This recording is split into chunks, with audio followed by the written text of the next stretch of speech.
सुप्रभात। हिमाचल तो अभी उपस्थित हुए हैं आपके सामने हिमाचल प्रदेश की सुबह की ताज़ा खबरों के साथ। तो इससे पहले खबरों को विस्तार पूर्वक से जाने आपसे निवेदन है, चैनल को आप जरूर सब्सक्राइब करें। तो पेश यहाँ सुबह के मुख्य समाचार।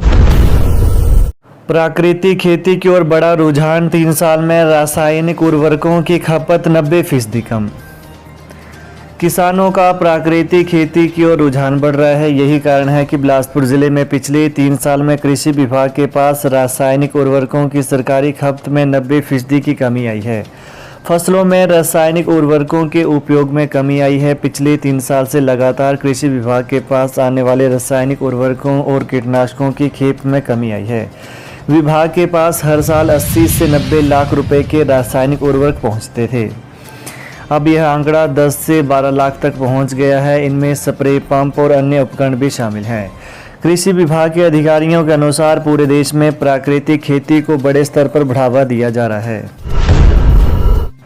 हिमाचल में स्थापित होंगे सीएनजी स्टेशन, प्रमुख शहरों को मिलेगी पीएनजी सुविधा। हिमाचल के शेष बचे 6 जिलों में भी सस्ती पीएनजी पाइप नेचुरल गैस व सीएनजी पहुंचाने की कवायद शुरू हो गई है। भारत सरकार के पेट्रोलियम और प्राकृतिक गैस नियामक बोर्ड से मंडी, कुल्लू, लाहौल स्पीति, किन्नौर जिले में करीब 160 करोड़ रुपए की परियोजना को हरी झंडी मिली है। इसके तहत मंडी, कुल्लू, लाहौल स्पीति और किन्नौर जिले पीएनजी व सीएनजी से लैस किए जाएंगे। मंडी जिले में मंडी शहर व सुंदरनगर में पीएनजी के लिए सर्वे हो चुका है, जबकि सीएनजी स्टेशन खोलने की तैयारी चल रही है। इसके अलावा अन्य जिले में सीएनजी स्टेशन खोलने की जमीन की तलाश की जा रही है। दलाई लामा के लद्दाख के प्रस्तावित प्रवास कार्यक्रम में पीएम मोदी से बातचीत के बाद हुआ बदलाव। बौद्ध धर्मगुरु दलाई लामा के लेह लद्दाख के प्रस्तावित प्रवास कार्यक्रम में बदलाव हुआ है। अचानक हुए इस बदलाव के पीछे प्रधानमंत्री नरेंद्र मोदी से हुई उनकी बातचीत को कारण माना जा रहा है।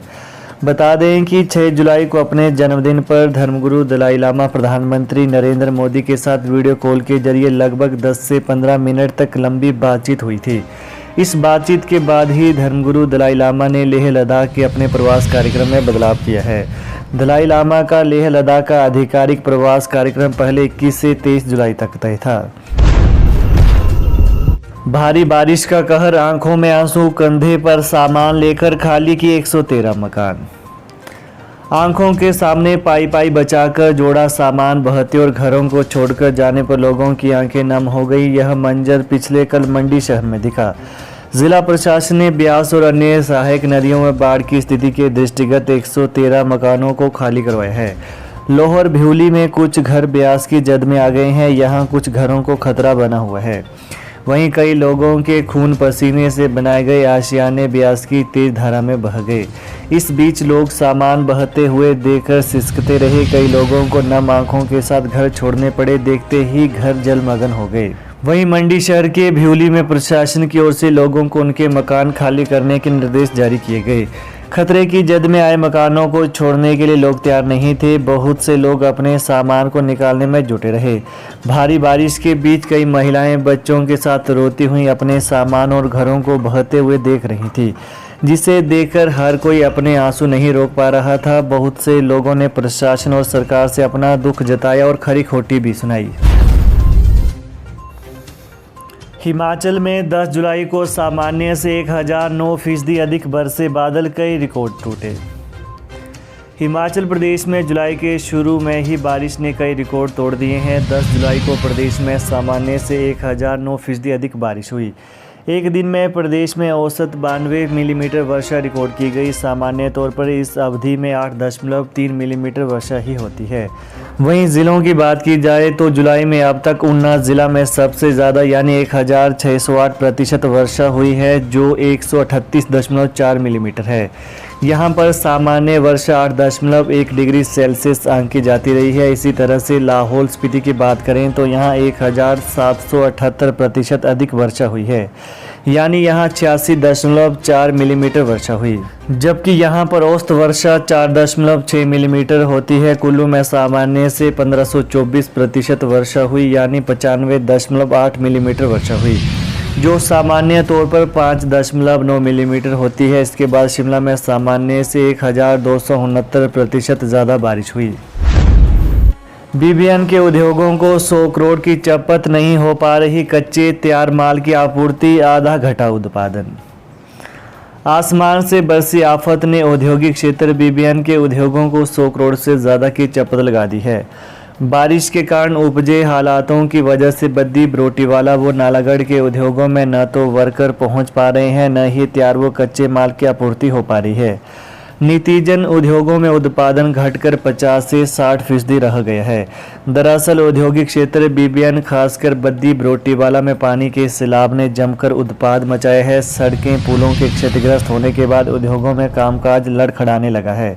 बद्दी, बरोटीवाला का हरियाणा से संपर्क टूटने के बाद से पिंजौर, कालका, चंडीगढ़, खरड़, पंचकूला, जीरकपुर से आने वाले हजारों उद्योगकर्मी ड्यूटी पर नहीं आ सके, जिसके चलते उद्योगों में कामकाज खासा प्रभावित हुआ है। वाटर सेस आयोग की तैयारियां तेज, अध्यक्ष समेत 4 प्रमुख पदों को भरेगी प्रदेश सरकार। राज्य सरकार ने वाटर सेस पर आयोग के गठन की तैयारियां तेज कर दी हैं। आयोग में 4-5 प्रमुख पदों को भरा जाना है और इनमें अध्यक्ष के अलावा 4 सदस्य होंगे। इन पदों को भरने के लिए 18 जुलाई को साक्षात्कार तय किए गए हैं। सभी पदों को साक्षात्कार के माध्यम से भरा जाएगा। अध्यक्ष पद पर तैनाती के बाद वाटर सेस पर राज्य सरकार के फैसलों को अमल में लाने के प्रयास तेज गति से शुरू होंगे। हालांकि आयोग के गठन के साथ ही राज्य सरकार को इस मामले में अभी हाईकोर्ट में चल रही सुनवाई का भी सामना करना है। हाईकोर्ट में वाटर सेस के खिलाफ याचिका दायर की गई है और इस याचिका पर सुनवाई 16 अगस्त को होगी। फिलहाल वाटर सेस आयोग की बात करें तो अध्यक्ष और सभी 4 सदस्यों की नियुक्ति के बाद उन्हें मुख्यमंत्री पद और गोपनीयता की शपथ दिलवाएंगे और इसके बाद उनका कार्यकाल शुरू होगा। मौसम की मार, बारिश से महंगी हो गई सब्जियां, 120 रुपये किलो हो गया टमाटर। बरसात की बेरहम मौसम से मची तबाही के बाद सब्जियों के दामों में बढ़ोतरी ने गृहिणियों की रसोई का बजट गड़बड़ा कर रख दिया है। पिछले 2-3 दिनों के भीतर ही सब्जी के प्रति किलो दाम में 10 से 20 रुपये की बढ़ोतरी दर्ज की गई है। इन दिनों सब्जी मंडी में सबसे महंगी सब्जी के तौर पर टमाटर 120 रुपये प्रति किलो बिक रहा है। चंबा जिला में सब्जियों के दामों में बढ़ोतरी की एक वजह पड़ोसी राज्य पंजाब से सप्लाई आना भी है। इन दिनों सब्जियों की लोकल प्रोडक्शन होने से डिमांड व सप्लाई में अंतर आ गया है। यह भी सब्जियों के दामों में बढ़ोतरी का एक कारण माना जा रहा है। मूसलाधार बारिश से हाहाकार, हिमाचल में 8 और लोगों की मौत, 6 बहे, 28 घर ध्वस्त, 12 पुल और कई वाहन बहे। हिमाचल प्रदेश में 72 घंटे से ज़्यादा की मूसलाधार बारिश से हाहाकार मचा हुआ है। 2 दिन के भीतर 21 लोगों की जान जा चुकी है। पिछले कल 8 और लोगों की मौत हो गई है, जबकि 6 उफनती नदियों और नालों में बह गए हैं।